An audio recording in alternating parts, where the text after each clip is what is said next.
6장 2절 봅니다.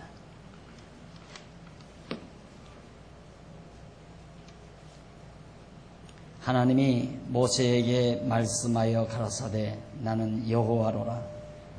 내가 아브라함과 이삭과 야곱에게 전능의 하나님으로 나타났으나 나의 이름을 여호와로는 그들에게 알리지 아니하였고 가나안 땅 곧 그들의 우거하는 땅을 주기로 그들과 언약하였더니 이제 애굽 사람이 종을 삼은 이스라엘 자손의 신음을 듣고 나의 언약을 기억하노라. 그러므로 이스라엘 자손에게 말하기를 나는 여호와라. 내가 애굽 사람의 무거운 짐 밑에서 너희를 빼어내며 그 고역에서 너희를 건지며 그 편 팔과 큰 재앙으로 너희를 구속하여 너희로 내 백성을 삼고 나는 너희 하나님이 되리니 나는 애굽 사람의 무거운 짐 밑에서 너희를 빼어낸 너희 하나님 여호와인 줄 너희가 알지라.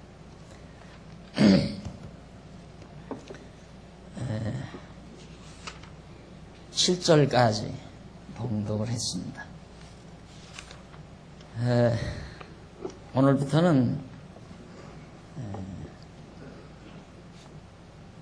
이번 2월 다가오는 2월부터 우리 교회에서 로고스 신학원 강의가 화요일 날 진행되기 때문에 우리 성도님들이 아무래도 많이 참석하지 못하겠죠. 그래서 저도 이번 학기는 가장 우리가 제창하는 우리 정안중앙교회에서 핵심적으로 제창하는 그런 성경신학 서론에 대해서 여러분들에게 강론을 해드리려고 그렇게 생각을 합니다. 왜 성경을 강론을 안 하고 그렇게 자꾸만 학적인 걸 강의하느냐라고 혹시 말하실 분이 있을지 모르지만 이것이 바로 성경입니다. 이 책이 성경이라는 얘기가 아니라 이 내용 자체가 성경의 내용을 잘 여러분들에게 알아듣기 쉽게 정리해서 말씀을 드리는 거라고 생각하면 됩니다. 이제 봉독해드린 말씀은 어떻게 보면 우리 성경신학의 내용을 성경신학의 내용을 이해하는데 크게 도움이 되는 하나님의 말씀 중에 하나라고 그렇게 생각을 해서 여러분들에게 지금 소개해 드렸습니다. 그 내용은 봉독해 드린 내용은 일찍이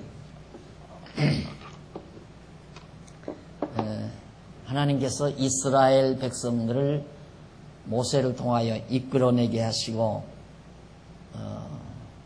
이끌어내게 하실 때 모세에게 하나님께서 하신 말씀입니다. 하나님은 계획에 의해서 이스라엘을 애굽에서 이끌어내야 되겠는데 모세는 그 당시에 어디에 있었느냐면 바로 미디안 광야에서 이드로의 양무리를 먹이고 있었던 때였습니다. 그때 하나님께서 모세에게 나타나셔서 내가 할 일이 있다 이 말이죠. 하나님께서 앞으로 할 일이 있다. 그게 뭐냐면 지금까지는 이스라엘 백성들에게 전능의 하나님, 즉 전능하신 하나님에 대해서는 잘 내가 알려줬지만은 하나님의 이름 여호와에 대해서는 내가 알려준 바가 없다. 지금까지 그 모세 당시 때까지. 그래서 내가 이제부터는 당신의 이름, 하나님의 이름 여호와를 알게 하는 일을 좀 해보고 싶다. 하려고 한다. 그 말입니다.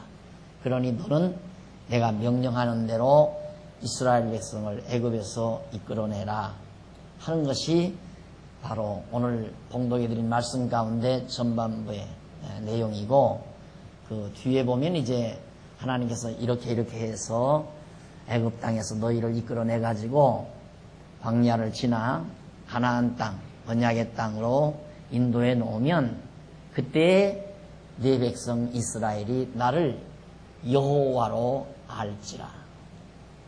바로 하나님 자신을, 너희를 바로 애굽 땅, 애굽 사람의 무거운 짐 밑에서 너희를 빼어낸 너희 하나님 여호와인 줄 너희가 알 것이다.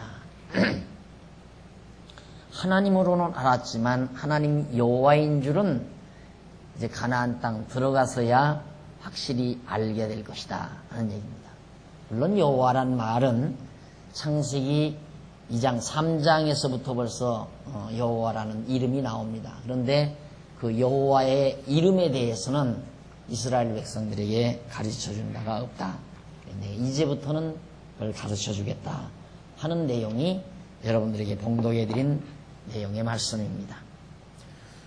이 내용은 아까도 말씀드렸지만 우리 장안중앙교회가 성도 여러분들에게 계속 가르치고 또 신앙을 고조시키는 데 필요한 가장 중요한 핵심 진리를 잘 담고 있는 말씀 중에 하나라고 인정이 돼서 봉독해 드린 겁니다.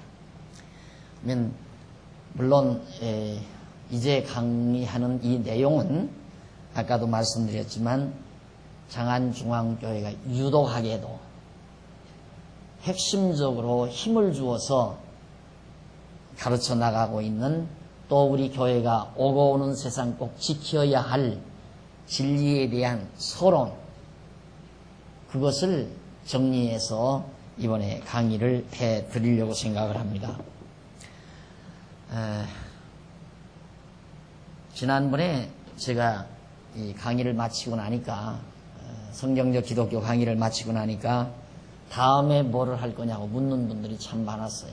그래서 여러 가지 생각도 있었지만 미리 발표도 해드리고 싶었지만은 그걸 발표를 하니까 어떤 분들은 어떤 건 듣고 어떤 건 안 듣는 분들이 있더라고요. 우리 교회의 교육은 그래가지고는 전혀 크게 효과가 안 됩니다. 하여튼 가르치는 것은, 내용은 모두가 다 섭렵이 돼야 전체적으로 구도가 이루어지고 그 전체적인 구도 속에서 부분이 이해돼야 정확하게 아는 거거든요. 그러니까 예를 들어 어느 여행지에서 그 호텔에서, 호텔 로비에서 어떤 분을 만났다. 만나서 그분과 통성명을 하고 인사를 했어요. 그랬다고 해서 그분을 안다. 물론 알죠. 통성명 했으니까 이름이 누구고 어디서 살고 대략은 알죠. 그러나 그것이 그분을 안다고 하는 한계점이에요. 적어도 그분을 알려면 그분이 태어난 과정, 그분의 가문, 그분이 사는 위치, 그가 전공한 것, 그의 직업, 그의 성격, 그의 취미, 인간성, 살아온 과정, 이런 것들을 총체적으로 알았을 때 그를 어느 정도 안다고 말할 수 있죠. 그런 것처럼 어느 여행 도중 호텔 로비에서 만나서 잠시 통성명했다 해서 나 그분을 안다 라고 말하는 것은 매우 경솔한 태도다, 그런 얘기입니다. 그런 의미에서 성경신학 서론을 우리가 대면할 수 있는 것은 매우 참 아름다운 일이고 소중한 일이라고 그렇게 생각을 합니다. 사실 이 성경신학 서론은 성경신학의 대략적인 그 내용을, 우리 성경신학 개론이라는 것이 대략적인 내용을 가지고 있는데 그 중에서도 지금 우리는 서론을 공부하는 거예요. 성경신학의 개론 중에 서론을 공부하는 것이다. 근데 본서에서 말하는 성경신학이란 도대체 뭔가? 일반적으로 이제 신학을 좀 하신 분들은 아시겠지만 일반 신학계에 성경신학이라는 말이 없잖아. 있는데 우리가 말하는 성경신학과 기존의 신학자들이 말하는 성경신학의 의미가 달라요. 뭐가 다르냐면 우리가 말하는 것은, 죄송합니다, 영문 표기를 해야 더 정확하기 때문에 쓰는 거니까.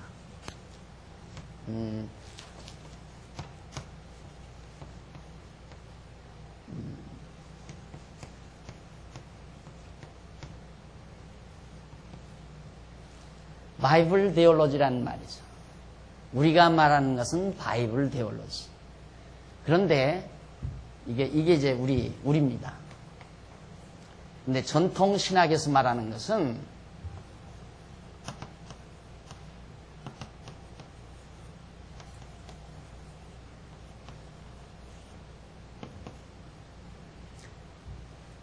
비브리칼 데올로지라는 말이에요. 바이블 데올로지와 비브리칼 데올로지라는 말이 뭐가 다르냐? 여기는 바이블이고 또 바이블이고 여기는 비브리칼이에요.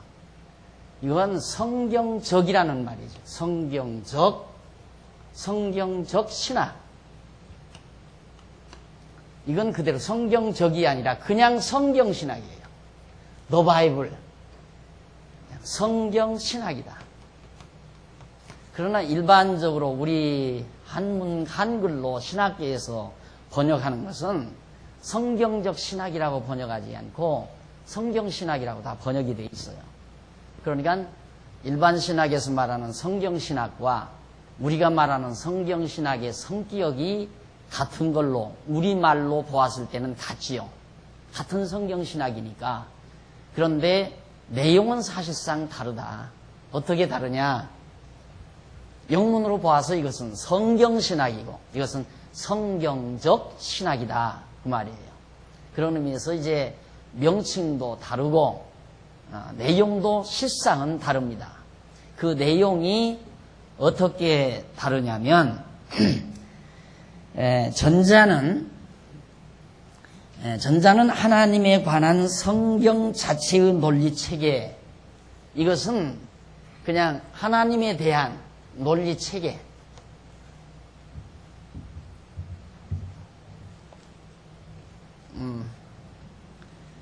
전자는 하나님에 관한 성경 자체의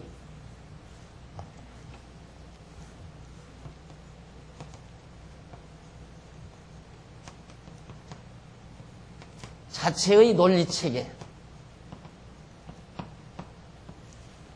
그러니까 어디서 새로운 논리를 만들어내는 것도 아니고 새로운 논리를 도입하는 것이 아니라 그냥 성경 자체가 가지고 있는 하나님에 관한 논리예요. 그게 바로 The Bible Theology라는 말이다. 성경신학이라는 말이다. 근데 비브리칼 데올로지는 뭐냐? 이것은 거기 책에 보면 후자는 성경에 나타난 부분적인 주제들에 대한 지역적 해설,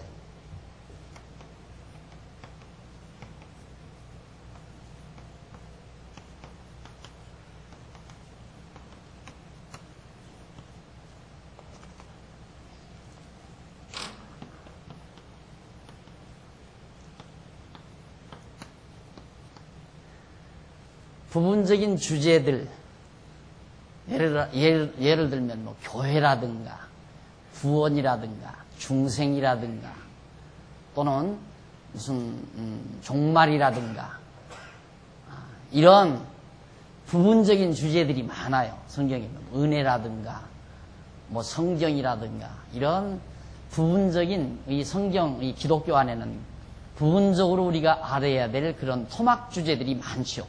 그런 주제들에 대해서 지엽적으로 해석해 놓은 거, 부분적으로. 근본적인 논리체계가 아니라 부분적이고 지엽적인 주제들에 대한 지엽적 해설이에요. 그러니까 이걸 가지고는 우리의 사고체계가, 생각의 틀이 잡혀질 수가 없죠. 사람은 자기 생각의 틀이 있어야 되거든요. 정확하게 자기 생각의 틀을 가지고 살아야 정리된 삶, 정리된 생각, 정리된 사상 이렇게 말할 수가 있는데 자기 어떤 생각의 틀이 없으면 이 사람 말에 유혹당하고 저 사람 말에 공감하고 이 사람이 말하면 그런 것 같고 저 사람이 저 말하면 저런 것 같고 그래서 항상 우리의 생각이 흔들린단 말입니다. 그래서 그걸 바로 주관이 없는 사람이라고 그러죠. 주관이 없는 사람. 남의 말에 이리 흔들리고 저리 흔들리는 사람. 그러나 생각의 틀을 가지고 있는 사람은 절대 흔들리지를 않죠. 그래서 그걸 주관이 있는 사람이다. 분명한 자기 주관을 가지고 사는 사람이다. 이런 말을 하는 건 생각의 틀이 정확하게 있다는 말이에요. 그러니까 이런 신학, 이런 바이블 데올로지라고 하는, 비브리칼 데올로지라고 하는 이런 학문을 가지고는 우리의 생각의 틀을 정확하게 정리를 못한다. 그러나 이건 가능한 게 아니라 철저하게 이건 우리의 생각의 틀을 정확하게 잡아줍니다. 그것도 흔들릴 수 없는 틀을 잡아주는 것이 바로 우리가 말하는 또 바이블 데올로지라는 말이에요.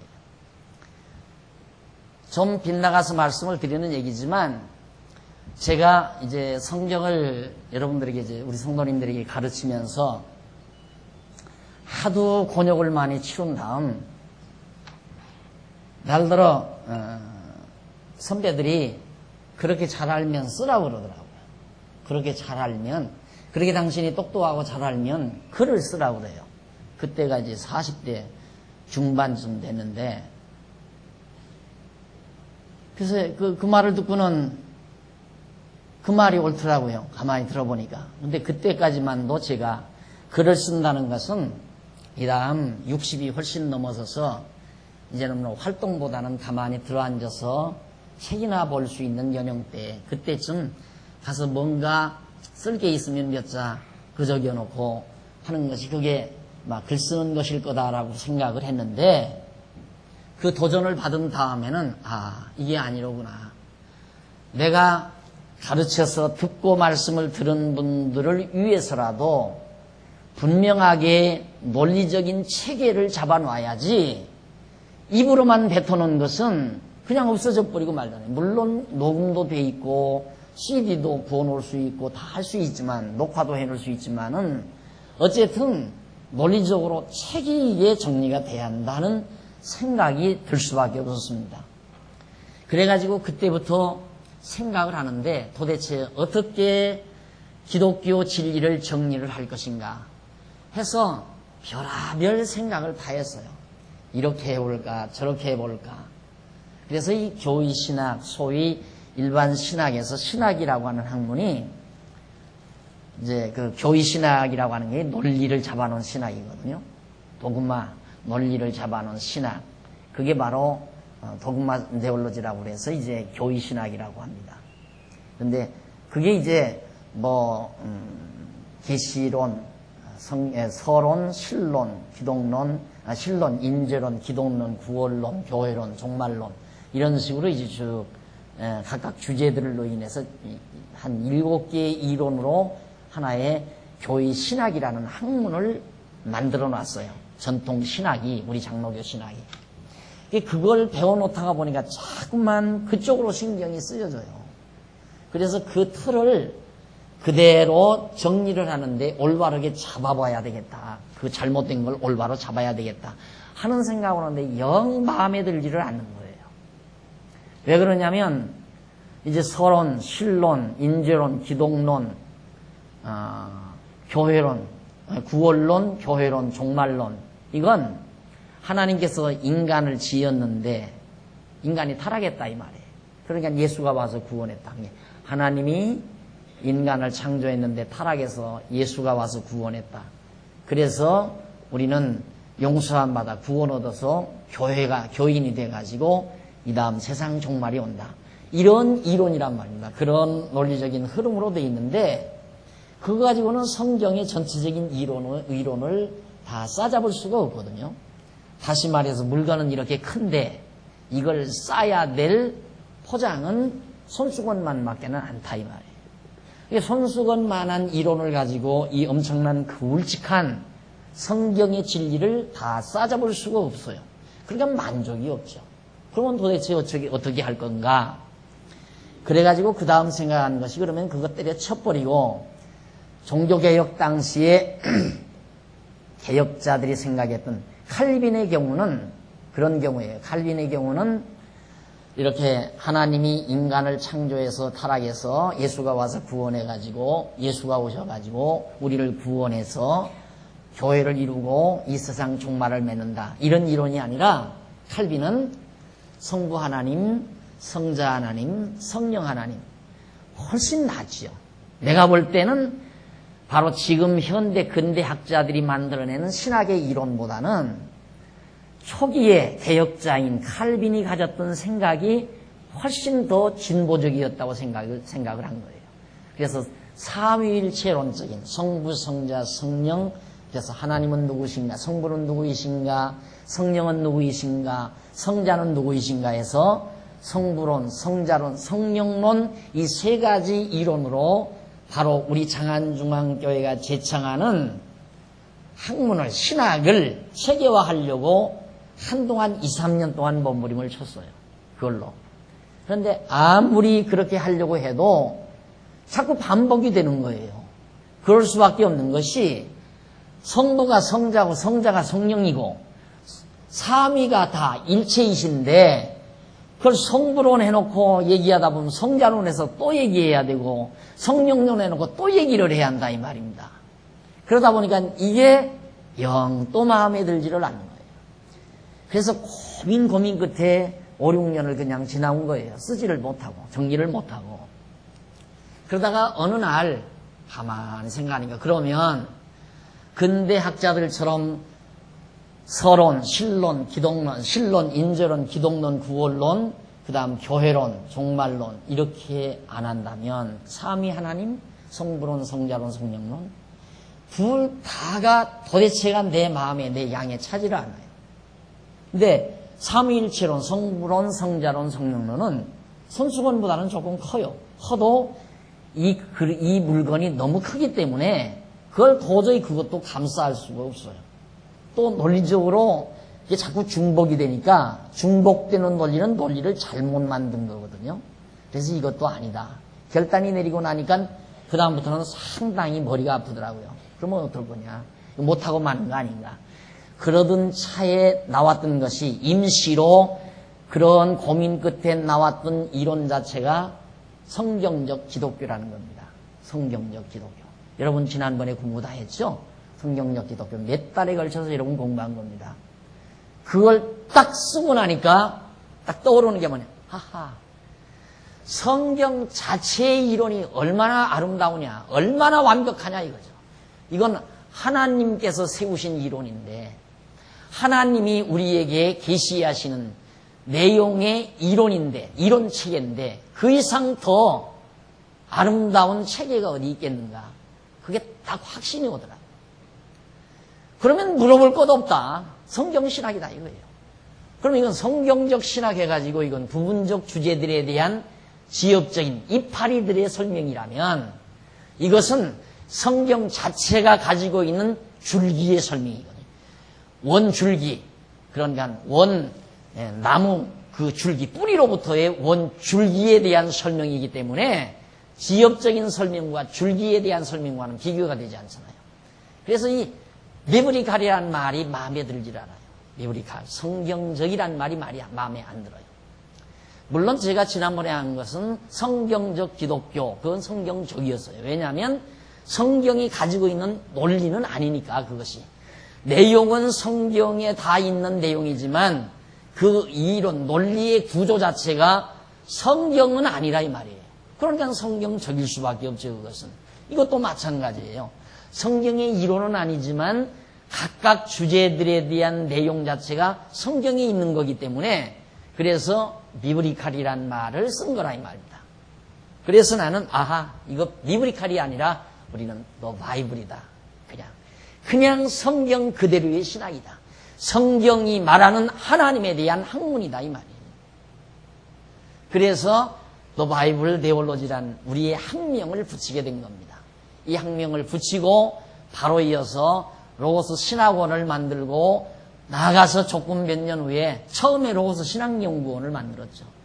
그런데 중간 성도대학에서 신학연구원으로 가는 중간 과정이 없어가지고 그래서 그 중간 과정으로 로고스 신학원이라는 것을 만들게 된 겁니다. 그래서 우리 성도님들은 자신들은 모르지만은 성도대학을 자연스럽게 거치게 돼 있고요.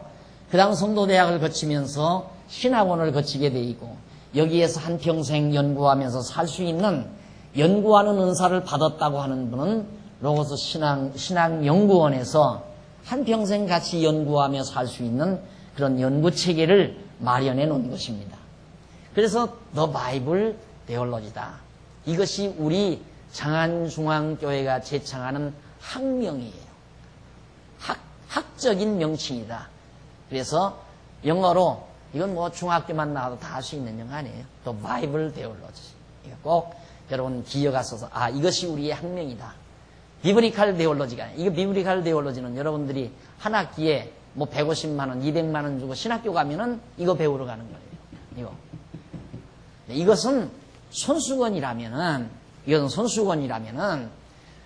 The Bible Theology는 온 우주와 만물을 감싸고도 남는 엄청난 하나님 자체, 하나님 자신이 우리에게 진리를 계시해 준 그 계시 이론 체계 그대로를 정리해 놓은 것이 바로 The Bible Theology라고 하는 학문이다.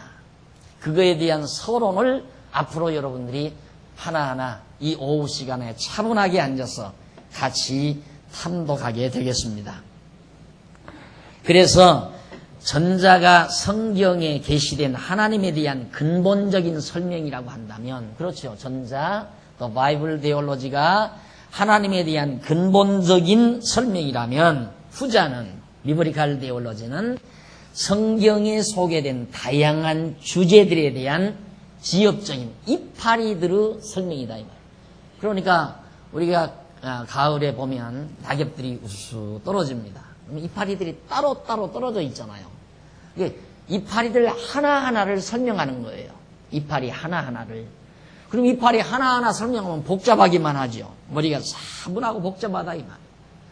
우리가 늘 제가 강조하지만 우리가 이 집을 지을 때 뭐 벽돌도 실어오고 철근도 실어오고 뭐 각종 자재도 막 실어다 놓고 자갈도 실어오고 해서 여기다 써놨을 때는 얼마나 지저분한지 몰라서요. 지저분해요. 오기만 하면 막 복잡하죠. 어디가 어딘지도 모르겠고 알 수가 없죠. 그런데 그걸 하나하나 건축자가, 건축하는 건축주가 그걸 체계 있게 건축 기술자들의 손에 의해서 제자리에다 탁탁 정리해 놓고 나니까 얼마나 깔끔하고 체계 있고 정리가 되어진 이 아름다운 집이 되었습니다. 바로 그걸 말하는 거예요. 그러니까 이건 아무리 공부해봤댔자 그냥 지엽적인 알맹이들 이런 것들을 잔뜩 주워다 놓은 거예요. 그러니까 뭔가 많이 가지고는 있지만은 체계가 없다 이 말이에요. 논리적인 체계가 서지질 않아요. 그러나 이건 완벽한 이미 다 정리된 하나님께서 우리에게 진리를 계시해 준 그 논리 체계에 의해서 계시된 한 덩어리의 정리된 하나님에 대한 진리가 잘 정리된 것이 바로 전자 바이블 데올로지에 대한 내용이라고 말할 수 있다. 좀 더 구체적으로 설명하면 전자는 즉 The Bible Theology는 여호와 하나님께서 언약하시고 그 언약대로 이루시는 섭리를 통하여 계시하신 하나님의 존재와 속성에 대하여 신구약 성경에서 부분적으로 신학적인 중요한 죄송합니다. 신구약 성경 전체의 일관된 논리에 의해서 설명하는 것이다. 이게 뭐냐면 이건 언약과 성취, 구약은 언약이고 신약은 성취죠. 그건 우리의 큰 논리의 두 맥이에요. 하나님이 언약하시고 이루셨다. 이걸 통해서 하나님 자신이 나는 존재한다. 어떠한 분이 5대 속성을 지니신 분이 5대 속성, 전능성, 주권성, 전능성, 신실성, 주권성, 자비성, 영원성 이 5가지의 5대 속성을 지니신 하나님이 존재한다 라고 하는 내용을 정리해 놓은 것이 바이블 데올로지다. 더 바이블 데올로지다. 그러나 비브리칼 데올로지는 그게 아니고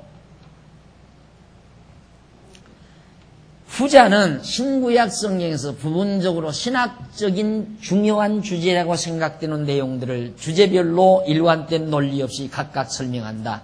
이와 같이 기존의 성경신학과 근본적으로 내용이나 그 의미를 달리하는 본서는 성경 내용 자체가 가지고 있는 일관된 논리체계에 의하여 하나님에 관한 진리를 간결하게 정리하므로 성경에 계시된 신과를 명쾌하게 정리해 줍니다.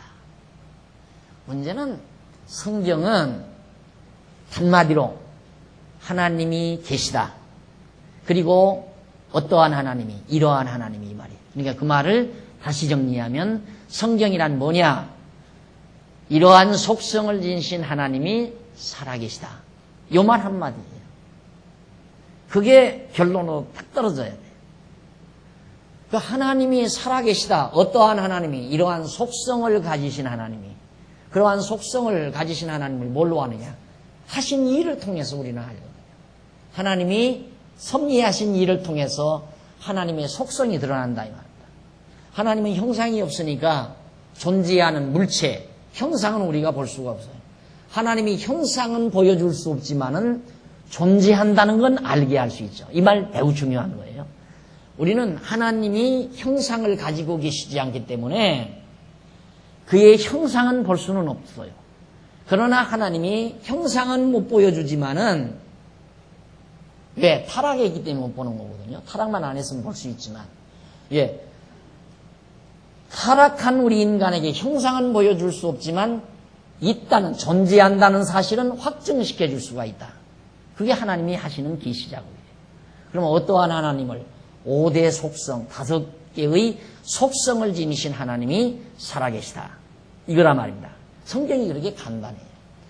그러면 그렇게 성경은 말하고 있지만은 비블리컬 데올로지는 가장 중요한 그 문제를 취급하는 게 아니라 아주 이파리들, 지역적인 이파리들을 다 취급한다. 이파리라고 하는 것은 여러분,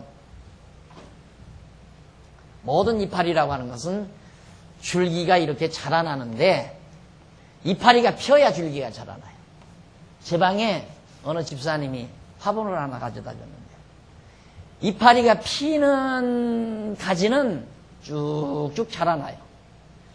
그런데 여기까지가 하나 나가지고 이파리가 안 피는 가지는 안 자라나요. 그러다가 말라 죽어버리고 말아요. 이 잎이라고 하는 것은 줄기를 뻗게 만드는 중요한 역할을 하죠. 이 줄기가 다 뻗은다면은 누렇게 낙엽이 져서 단풍이 들어가지고 우수수 떨어지게 돼요. 땅으로. 떨어져서 썩어버려요. 그러니까 알고 보니 나중에는 비브리칼 네올로지에서 가르치고 있는 이런 학문에서 말하고 있는 그런 내용들은 물론 줄기를 세우는 데 있어서 한동안은 알아야 될 필요성이 있어요. 그러나 줄기를 알고 나면 그 알아도 그만, 몰라도 그만이에요. 예를 들면 제가 지금 이번에 사실은 조금은 이걸 다음으로 밀어보려고 그랬어요. 다음으로 밀어보려고 하다가 속상한 게 뭐냐면 아니 여기에 지금 다음 학기에 이번 학기 이제 2월 달부터 신학원에서 이걸 강의하는지도 모르는데 나를 부축해서 나를 붙들어 가지고 함께 진리를 위해서 몸담아 주시고 함께 일해 가시는 여러분들에게는 이게 강의가 안 나가고 요 내용을 배우기 위해서 모여든 분들에게 먼저 강의한다는 게 속상해 가지고 에라 먼저 한다 그래 가지고 먼저 한 거예요. 지금 여기서 그래서 먼저 하는 거예요. 그러니까 그런 줄 아시고 여러분들이 이 시간을 좀 소중히 생각해 주시면 참 좋겠어요. 아주 중요한 시간이니까. 이게 뭘 하려고 그랬느냐면 표적이란 무엇인가, 방언이란 무엇인가, 예언이란 무엇인가, 설교란 무엇인가, 목사란 무엇인가, 그 무엇인가라는 책 있죠. 그 토막토막 나와 있어요. 예를 들면 성경적 신학, 비브리칼 데올로지라는 한 주제들이 다 되어 있을 수 있는 거예요. 그게 다. 그런 식이에요, 이게. 그러면 우리가 이제 이런 우리 성경신학을 이걸 통해 가지고 야, 하나님 살아계시다. 어떤 하나님이 전능하시고 신실하시고 주권자이며 영원하시고 자비하신 하나님이 분명히 살아서 내 삶을 인도해가고 주관하신다. 그게 깨달아서 믿어버리면 방언이 뭐고 설교가 뭐고 목사가 뭐고 뭐가 뭡니까? 그거 몰라도 아무 관계가 없는 거예요. 그거 이 진리를 아는데 조금은 한동안 필요했던 부분적인 죄송해요. 이번에 청년부에서 무엇인가 대목한다고 그랬는데, 제가 이렇게 찬물 끼얹는 것 같아 죄송하지만, 그거 알아야 돼요. 알아야 되니까 제가 쓴 거죠. 그것도 공부하셔야 돼요, 일단. 그러나, 그걸 공부하는 것은, 이걸 아는데, 잠시 어떤 역할을 감당하기 위해서, 그 역할이 뭔가? 이파리 역할을 하기 위해서. 이파리가 피어야 줄기가 자라나니까. 그래서 잠시, 일단 상식적으로, 이미 기본적으로 무엇인가라고 하는 대목의 내용도 정확하게 알아야 됩니다. 이걸 알기 위해서 아는 거예요. 지금 제가 그렇게 말했다고 해서 난 무엇인가 안 배울 거야. 그런 생각 절대 하시면 안 됩니다. 이파리 없이 줄기가 자라나나요. 그러니까 자, 이마만큼 성경, 이 The Bible Theology라고 하는 이 학이, 이 학문이 얼마나 대단한 건가를 이 서론을 통해서 우리가 분명하게 확인해 볼 필요가 있죠. 그래야 가치를 아니까. 내가 늘 강조하잖아요. 이 찬이, 이게 세계적인 유명한 분이 이걸 만들어서 세계에서는 요거 하나밖에는 없다. 똑같은 요거 물건 하나밖에는 없다. 이건 엄청난 값을 지니고 있어요. 그러면 지금 여기다 이거 안 갖다 놔요. 이거 갖다 놨다가 아이들이 깨면 어떡하려고. 이게 아마 깊이 이게 아마 몇십억 나가는 물건이라면 아마 금고에다 넣어놓고 있을 거예요. 우리 장안중앙교 이담 땅 살 때 모자라면 이거 팔아서 쓸망정 하여튼 막 소중하게. 왜? 값이 나가니까. 그러나 이거 그냥 길거리에서 아저씨들이 놓고 파는 거 그냥 1,000원에 2개씩 이런 거 사온 거다. 그건 그냥 잊어버려도 그만이고, 좀 아이들이 깨도, 아이고, 손 안 다쳤니? 그러지만, 몇 억짜리를 깼다고 보세요. 야, 이놈아, 그게 몇 억짜리인데 그걸 깨느냐? 벌써 생각이 달라지잖아요. 마찬가지예요. 오늘 우리들이 지금 공부하고 있는, 우리 교회를 통해서 공부하는 내용이 얼마나 귀중하고 소중한가를 알면 잘 간직하게 됩니다. 그걸 아는 중요한 키가 바로 이 성경신학 서론에 담겨져 있습니다. 이걸 알면 상당히 중요한 가치가 있는 거로구나. 이걸 알 수 있는 중요한 내용이라는 말입니다. 그래서 성경 내용 자체가 가지고 있는 일관된 논리체계에 의하여 하나님에 관한 진리를 간결하게 정리하므로 성경에 게시된 신관을 명쾌하게 정리해 줍니다. 하나님에 대한 오직 신관, 하나님.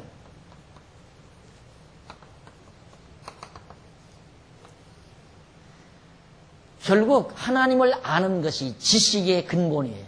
모든 지식의 근본. 예, 하나님을 알아야 그 다음 지식의 줄기가 뻗어나가요. 뿌리 없이 줄기가 뻗는 법이 없잖아요. 하나님을 모르는 데서 무슨 지식이 자라날 수 있겠어요? 안 된다 이 말, 절대. 그러니까 왜 이렇게 비브리칼 데올로지라고 하는 학문으로 신학을 할 수밖에 없는가? 그 이유는 이 교회 신학자들이라는 신학자들이 어디에 영향을 받느냐면 철학자의 영향을 받아요. 그러니까 그 시대에 흐르는 철학적 사상의 기초에서 신학이라는 학문을 만들어낸단 말입니다. 그러니까 철학이라고 하는 것은 뿌리가 없잖아요. 신학처럼 뿌리가 있는 게 아니란 말입니다. 이게 뿌리가 없으니까 뿌리 없는 데서는 지역적으로 할 수밖에 없잖아요. 가지나 이파리만 취급할 수밖에 없다 이 말이에요. 그러니까 일반 학문은 뿌리도 없고 과정만 있고 결론은 없다. 그건 너무도 분명한 거 아닙니까? 이게 일반 학문을 할 때 근거가 없어요. 그렇죠? 학문이란 분명히 근거, 줄기, 결론 이게 나와야죠. 이건 과정이란 말입니다. 과정. 논의. 분명한 어떤 근거에 의해서 논의가 된 다음 결론이 내려져야 이게 학문이에요. 그게 학. 근데 근거가 없죠. 그러니까 근거가 없으니까 근거를 어떻게 되느냐면 아브라함 카이퍼가 말하기를 이 말이에요. 찰스 아지는 말하기를, 섹스피어는 말하기를, 또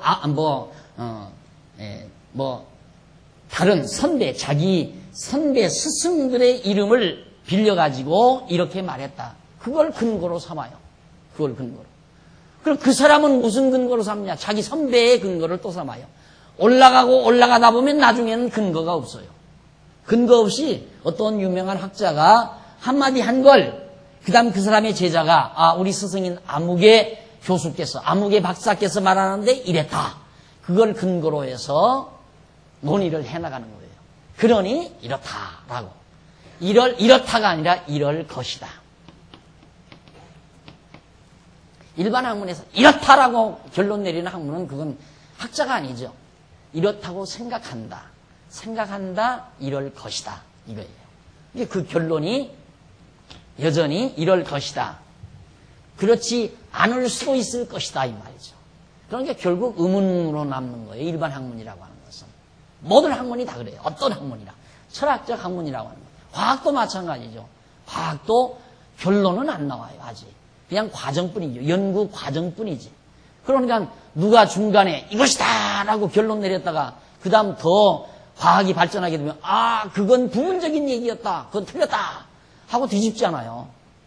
그러니까 일반 학문적인 그런 방법에 의해서 신학을 정리하다 보니까 이런 식 부분적인 주제 연구 방식의 학문을 할 수밖에 없었다.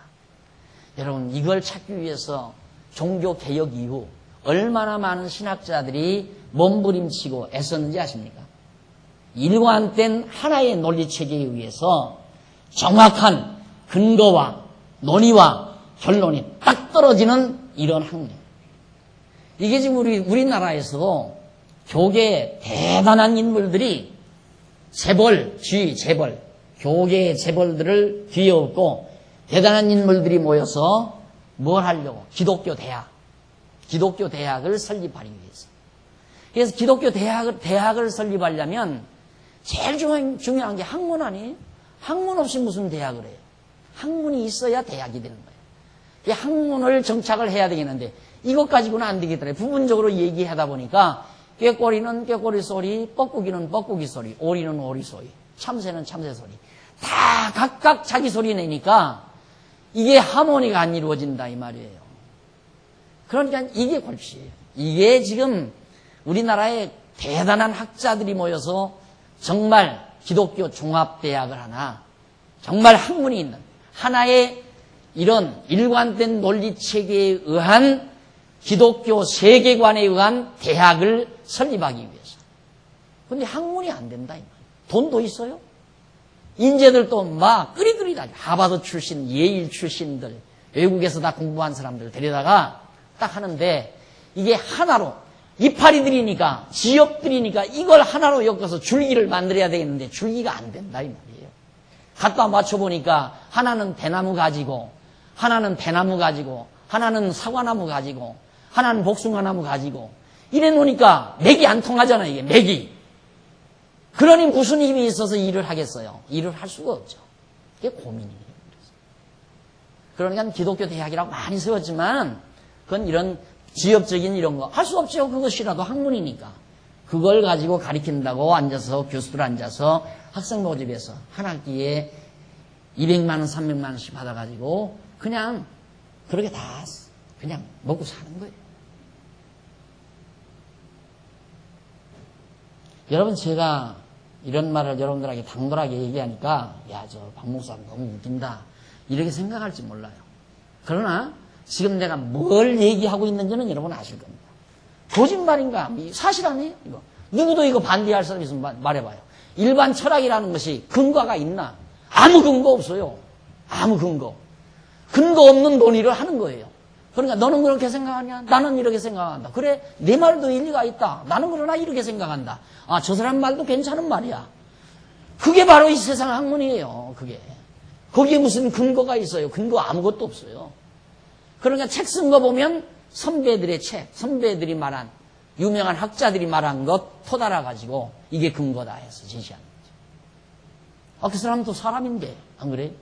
그러니까 가장 강력한 근거라고 하는 것은 성경밖에 없죠. 그러니까 제가 쓴 책 보십시오. 제가 쓴 책은 거의 다 성경만 근거를 댔지 아브라함 카이퍼나 칼빈이나 루터나 뭐 아이젠이나 무슨 뭐 하지나 이런 사람들 하나 근거 안 되지 거의. 뭘 잘못된 거 할 때는 누가 학자가 이런 말을 했는데 이건 이렇다 할 때는 그걸 이제 제가 근거 제시를 하죠. 그 사람이 이런 말 했다 이 말이에요. 그러나 이것은 문제가 있다. 이러기 위해서 된 거죠. 그래서 여러분 우리 장안중앙교회가 가지고 있는 이 학문책이라는 거 누가 그러더라니까 줄더러 내가 지금 책을 계속 쓰잖아요. 쓰는데 지금 후배 목사님들이 책을 지금 써가지고 지난번 논문 써가지고 그걸 제가 약속을 했어요. 여러분들이 열심히 해서 하여튼 글만 써서 내 마음에 어느 정도만 들면 내가 책 거저내주마. 내가 책 출판은 내가 무슨 일을 했어라도 내가 출판해주마. 내가 약속을 했거든요. 그런데 썼잖아요. 써서 논문 통과가 돼서 연구위원으로 위촉이 돼 있잖아요. 그래 내 책임을 해야 되잖아요. 그래가지고 그 책을 이제 출판해주게끔 지금 출판에 들어갔는데 그것도 몇백만 원 들어가죠. 몇백만 원 들어가는데 글쎄 경적이 얼마나 나올지 모르지만 하여튼 몇백만 원 들어갈 거예요. 그걸 이제 내주면서 얘기를 했더니만 미안해가지고 그런 얘기를 해. 그래서 나한테 부담 줬다 미안해. 그렇게 생각하지 말라. 내가 언제 돈 벌려고 하는 일도 아니고 어떻게든지 우리들이 연구해서 기록해놓고 죽어야 후대 사람들이 그래도 공부하는 사람들이 눈으로 보면 깨달을 거 아니냐. 그거 하나 보고 하는 일이지. 나도 지금 책 쓰고 있지만은 이게 경제적 계산으로 보면 밥비로다가 죽을 끓여 먹는 일이지. 이게 할 일이냐 이게. 그랬더니 목사님 그렇게만 생각하지 마십시오. 우리 왜 그럽니까? 목사님 이거 눈 뜬 사람이 한번 봤다 그만하면 이 줄거리 전체 보기가 힘들어서 문제인 거예요. 그러니까 부분적으로는 보는데 우리가 부분적으로 뭐 방언이란 뭔가 예언이란 뭔가 그거 틀렸다고 하는 사람 하나도 없어요. 죄와 율법과 은혜 이런 것도 틀렸다고 하는 사람이 없어요. 다 대단하다고 생각하죠. 그런데 우리가 지금 가지고 있는 이 통째 줄거리를 어떻게 한눈으로 이게 공부를 해야 알지. 공부 안 하면 모르잖아요.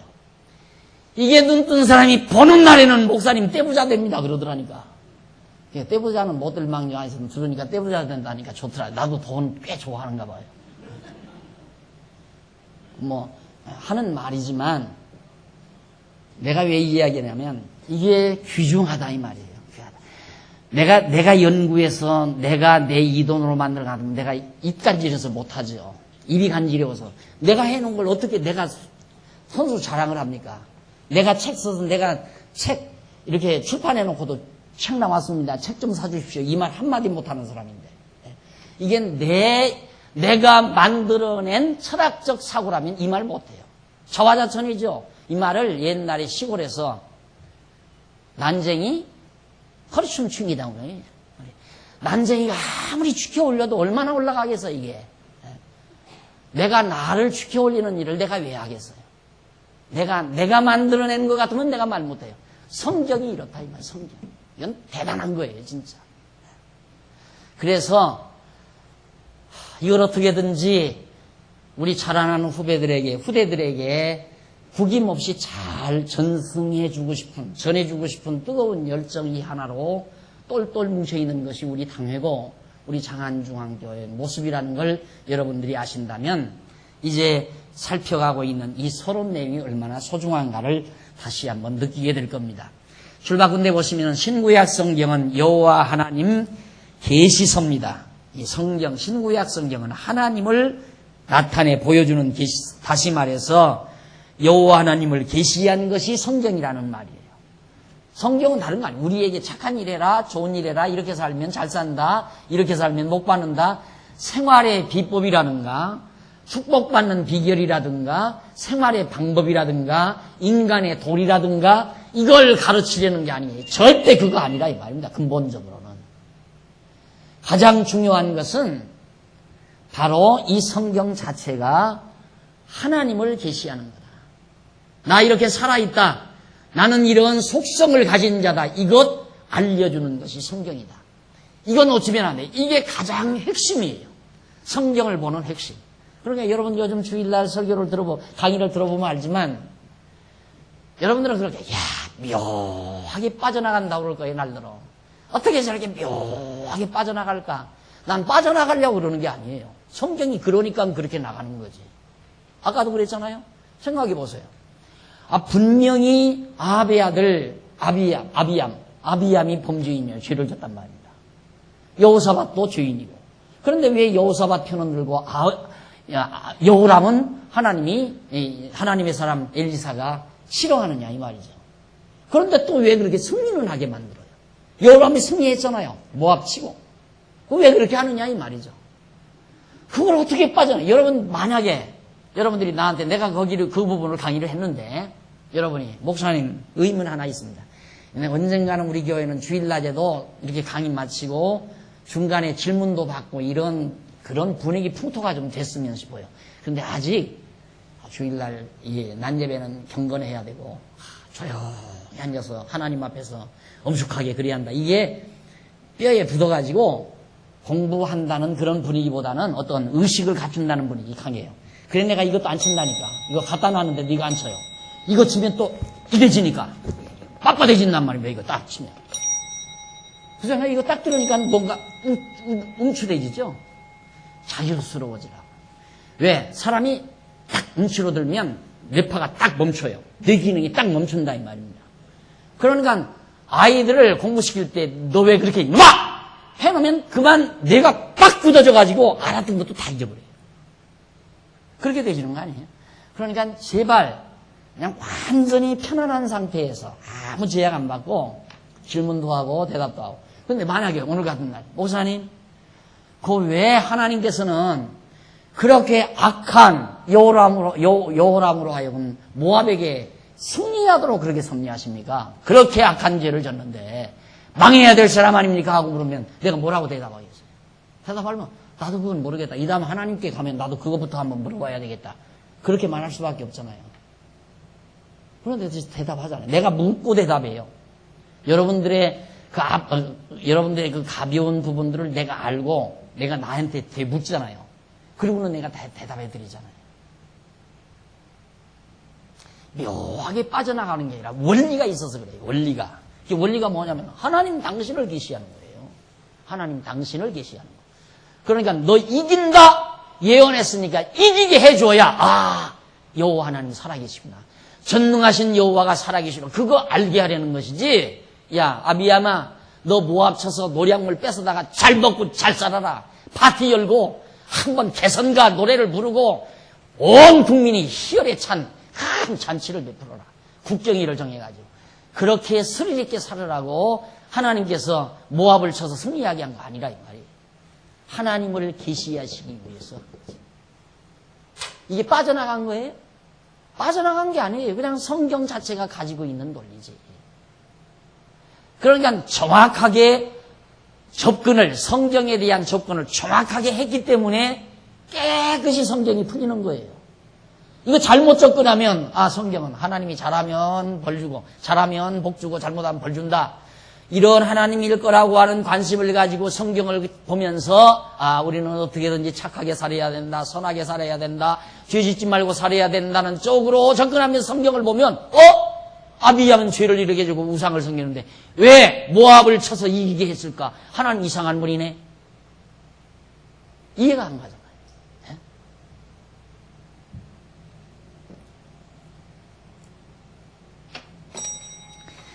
아이고 죄송합니다.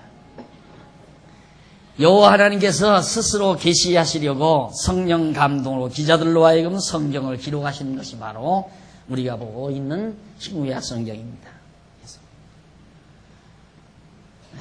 신학의 근본 목적은 그럼 뭐냐? 신학의 여기 나오죠. 데올로지. 이 신학의 근본 목적은 하나님을 알려는 데 있는 거예요. 하나님을 알려는 데.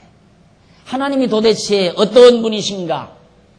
그런데 여기서 어떤 분이신가만 질문하는 게 아니라 정말 하나님은 존재하시는가? 이게 가장 중요하죠.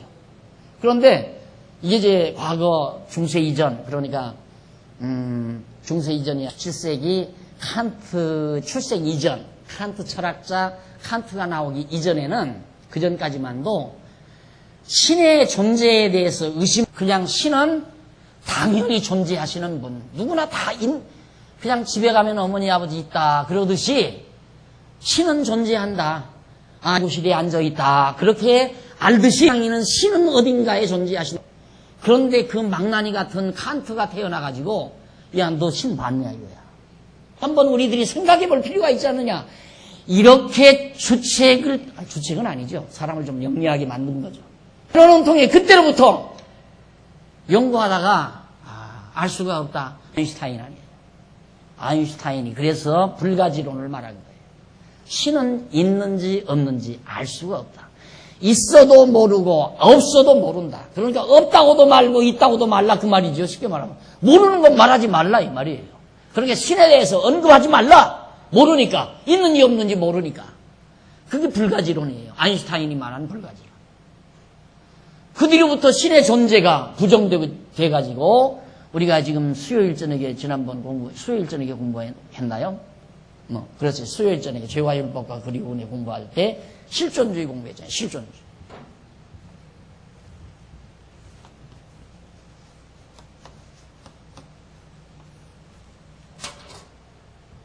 아무것도 목적 두지 말고 가치 두지 말고 우리가 존재한다는 이 자체가 가치로운 거고 존재 그 자체가 목적이다.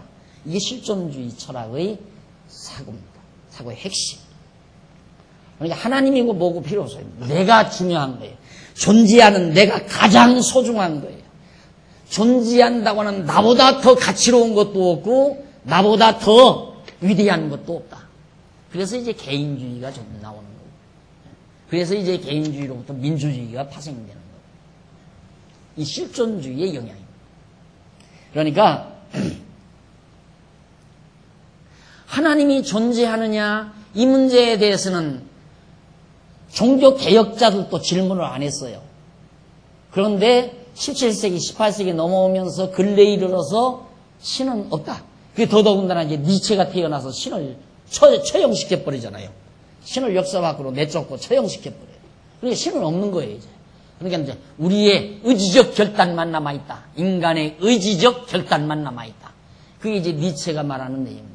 그것이 이제 불가지론과 맞아 떨어져가지고 실존주의가 나오고 이에서 오늘날 현대인들은 전부 실존주의자의 제자가 되어져 있는 거죠. 그러니까 신의 존재를 물을 사람이 아무도 없어요. 근데 오늘 우리 성경신학은 The Bible Theology 이 성경신학에서는 신이 존재하는가? 그러면 존재한다면 그 신은 어떠한 속성을 지닌 분인가? 이 두 가지 질문에 대해서 확실하게 해답한다 이 말이에요. 정확하고 확실하게. 신은 존재한다? 이런 속성을 지니신 신이 존재한다. 이게 바로 모든 지식의 뿌리, 근본이라 이 말이에요. 거기서부터 다 나와요. 바로 그 성경신학의 구루터기로부터 정치학도 나오고 교육학도 나오고 법학도 나오고 경제학도 나오고 모든 행정학도 나오고 이 세상 모든 미학, 윤리학 모든 학문이 다 줄기처럼 그래서 이제 목표가 바로 그거예요.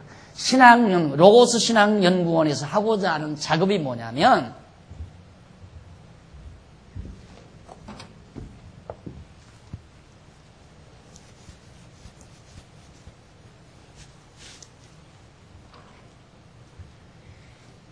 이미 이 뿌리 우리는 하나님을 아는 이 뿌리 근본 여호와를 아는 것이 지식의 근본이다. 뿌리가 있잖아요. 뿌리로부터 지금 하나님을 아는 지식으로부터 성경신학이라고 하는 The Bible Theology라고 하는 학명에 의한 이론이 큰 원줄기가 이렇게 빠져나온 거예요. 쭉 빠져나온 이 학문으로부터 바로 이 성경신학이라고 하는 학문의 원줄기로부터 성경적인 정치학, 성경적인 교육학, 성경적인 윤리학, 성경적인 문학, 성경적인 미학, 각종 모든 학문들이 전부 다 빠져나오게 돼 있다 이 말이에요. 반드시 빠져나와요. 그러니까 지난번 지금 윤리학도 빠져나오고 지금 교육학도 지금 하고 있잖아요. 기독교 교육학. 그리고 노인학도 하고 있고. 여러분 그런 학문들이 대단한 학문들인데 그걸 어떻게 하겠어요? 그런데 이게 뿌리가 있으니까 된다 이 말이 뿌리가 있으니까. 이 자신감에 지금 차 있는 것이 연구원들이에요. 할 수 있다. 된다 이 말이죠. 하버드 나온 것도 아니고 예일 나온 것도 아니고. 그러니까 여러분들이 혹시 그렇게 생각할지 말아요. 무식한 자들이 당돌하다고 아무것도 모르고 무식하니까 자신감이 불타는 거 아니냐? 그럴지 몰라요. 아니에요. 확실한 뿌리, 지식의 근본이 있다 이 말이에요. 우리 하나님을 아는 지식의 근본이. 거기서부터 모든 학문이 무성하게 뻗어져서 정말 이 아주 무성하고 아름다운 큰 거목으로 그렇게 우리 성경신학이 줄기가 뻗고 꽃이 피고 잎이 피고 결실이 맺기를 바라는 간절한 심정, 이것이 바로 우리 교회의 소망이자 목표라고 하는 것, 우리 모두가 다 공감하면서 같이 매진하자고 하는 것이 제 안타까운 호소예요. 사실 가지고 오늘 이 강의를 하는 것도 바로 우리의 생각을 묻고 우리의 사상을 같이 하고 사는 목표를 같이 하자는 그런 의미를 깊이 담고 있는 것입니다. 그러므로 하나님을 알려는 목적을 달성하기 위하여는 하나님에 대하여 가장 분명하게 계시되어 있는 성경을 구조적으로 이해하는 것이 매우 중요하죠. 성경 자체를 논리적으로 구조적으로 이해해야 돼요. 그냥 단편적으로 성경을 알면 안 된다 이 말이죠. 예를 들어서 아까도 말씀드렸지만 아비람이 여호람을 하나님께서 모압과의 전쟁에서 이기게 만들었다. 그 사건만 하나 딱 보면 이 사람 좋겠다. 전쟁에서 이겼으니까 얼마나 좋을까. 그때 전쟁은 참 형편없이 했을 거야. 막 돌로 때리고 발길로 차고 하면서 했을 거라. 이런 생각하면서 이 사람은 전쟁에서 참 좋겠다. 아마 하나님을 믿어서 전쟁에 승리했나 보다. 그거밖에 모르잖아요. 그 부분 딱 읽고 나면 그거밖에 모른다. 뭐가 뭔지 어떻게 알아요? 이게 절대 그렇게 이해하는 거 아니다 이 말이에요. 성경이라는 전체적인 구조 틀 속에서 그걸 딱 이해해야 한다 이 말이에요. 예를 들면 퍼즐 게임이 있죠. 퍼즐 게임. 이게 퍼즐판이 있어요. 퍼즐판이 있으면 쪼각쪼각 이렇게 다 쪼각 나 있어요. 그림이 다 쪼각쪼각 나가지고 이렇게 돼 있다. 그림 하나를 떼가지고 보면 뭐가 뭔지 몰라요. 뭐가 뭔지 모르니까 자기 나름대로 느끼는 대로 얘기하죠. 이것은 아마 짐승 발목 같다. 이런 식으로 설명할 수도 있죠. 마치 장님이 코끼리를 만져서 말하듯이, 장님 코끼리 말하듯이 퍼즐 게임과 비슷한 거라. 그러니까 절대 성경은 부분적으로 이해하면 아무 쓸모가 없는 거다. 도리어 사람 버려요. 성경은 통째로, 구조적으로, 전부 통째로 딱 이해를 해서 딱 보면 이것은 농촌 아저씨가 소를 몰고 밭을 가는 그림이로구나 하는 것이 정확하게 나와 떨어지잖아요. 퍼즐을 다 맞춰놓으면. 성경은 그렇게 알아야 정확하게 압니다. 오늘 또 어느 형제한테 목회할 생각이 없느냐 그러니까 뭐라고 얘기하냐. 목사님, 저는요 목사님만큼은 못해도 설교 때문에 고민은 안 해야 되는데 아직은 자신 없어요. 내가 설교할 누구를 가리킬, 이건 성경 전체의 구조, 이 판을 알아가지고 어떤 조각을 가지고도 설명이 가능해요. 어느 조각을 가지고도 이것은 시골 농촌 농부 아저씨가 소를 몰고 밭을 가는 그림 중에 바로 농부 아저씨의 오른손이라고 이렇게 가르쳐줘야 정확하지 않느냐 이 말이에요. 내 말은.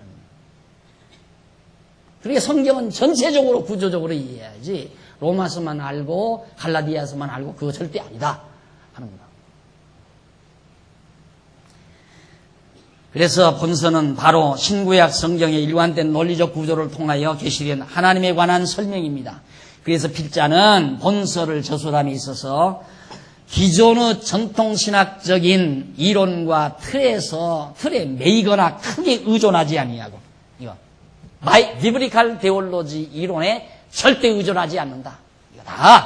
이거 의존하지 않고 완전히 성경 내용 자체가 가지고 있는 특유한 원리, 성경 자체가 가지고 있는 이 바이블 데올로지, 아주 특유한 원리예요. 이 세상 섹스피어의 인생 독본이나 톨스토이의 인생 독본이라든가 철학자들의 유명한 자서전, 어느 유명한 책에도 이런 논리 구조가 없어요. 아주 특별한 논리 구조로 돼 있는데 바로 이렇게 틀의 원리에 근거하여 독자적인 원리를 전개하려고 합니다. 우선 성경신학을 개괄적으로 이해하는 데 필요한 요점들을 대략적으로 설명한 다음 그러한 성경신학이 어떻게 가능해질 수 있는가를 하는 인식에 관한 기본적인 원리 문제를 취급함으로써 성경신학의 본론적인 내용을 전개할 기초를 확고히 그렇게 가다듬고자 하는 겁니다. 그러니까 이 서론에서는 바로 두 가지예요. 하나는 성경신학의 개요. 성경신학이란 도대체 어떠한 것들을 우리가 정리하는 일이냐, 이 개요. 대략적인 요점들을 몇 가지 간추린 다음 또 하나는 그러면 이 성경신학을 우리는 어떻게 인식할 수 있는가. 인식의 원리 문제를 다루게 됩니다. 이 두 가지를 이번 학기 여러분들과 함께 시간 강론을 통해서 강의를 하려고 마음을 먹었습니다. 여러분들도 관심을 가지시고 함께 담독해 주십니다. 아마 여러분 집에 성경신학 개론 막 구입해 놓으셨을 거예요. 다음 주부터 가지고 나오셔서 함께 보시면서 공부할 수 있으면 좋겠습니다. 기도하십시다. 자비하신 아버지 하나님, 은혜와 사랑을 감사드립니다. 우리 질그릇 속에 너무도 소중한 것을 담아주셨습니다. 하나님 아버지여, 정말 녹슬지 않게 해주시고 더러운 때 묻지 않게 해주시고 달고 닦고 또 잘 보존해서 오고 오는 우리 귀여운 후대들에게 잘 전승해주는 사명을 우리 장안중앙교회가 잘 감당할 수 있도록 모든 환경과 여건을 주관해 주시고 우리 온 성도들에게 진리를 사랑하는 뜨거운 열정으로 불타게 해 주시옵소서. 예수님 이름으로 기도드립니다. 아멘.